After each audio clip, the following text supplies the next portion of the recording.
So this video is going to show you some of the features from Turnitin.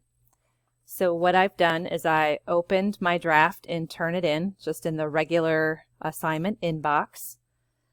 And you'll notice that there are all of these tabs along the side here, and they all mean different things. So this one is the summary that just gives you all of the active layers, so you can select or unselect them. This one is where any feedback from your teacher would be. So you can see here I recorded almost 2 minutes of comments. There may also be words written here by your teacher.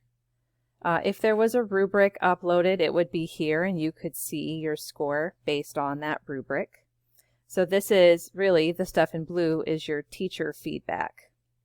Here, the thing in red is a similarity report. So what does this mean? If I click here, it tells me that there was nothing flagged. There wasn't anything that was abnormal or hidden. This shows me anything highlighted in this text in red. So right here is this one, that this line came from this internet source. It's 2% similar. Well, it depends on what the text is that you're doing, the type of writing that you're doing. Given that this phrase, I'm going to write about, I usually don't, there's nothing about that that seems intentionally taken from this website. So you can kind of use your judgment about whether or not it is correct or not. If you are writing an informational or argument essay, this would be populated with any quote that you put in your text.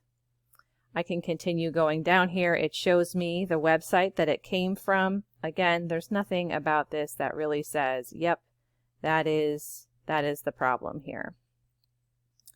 I can also filter and I can exclude, but those aren't things that are really that necessary.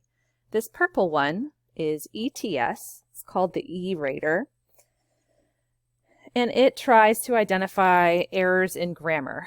It is certainly not 100% fail-safe, and you can use it in 2 ways. So I can see here, it gave me 2 dings for run-ons. So if I come back into the text, I can see, oh, right here, it highlighted in this purple color, and this word run-on is also here in this little blip.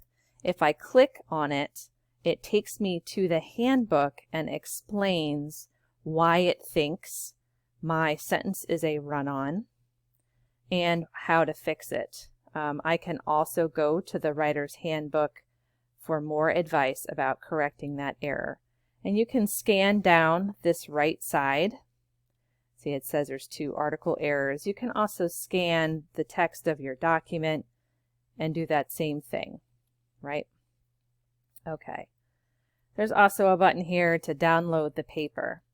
That is in addition to any other comments that would have been written here in the text of your paper. So these would be from me or a classmate if they are also reviewing your paper.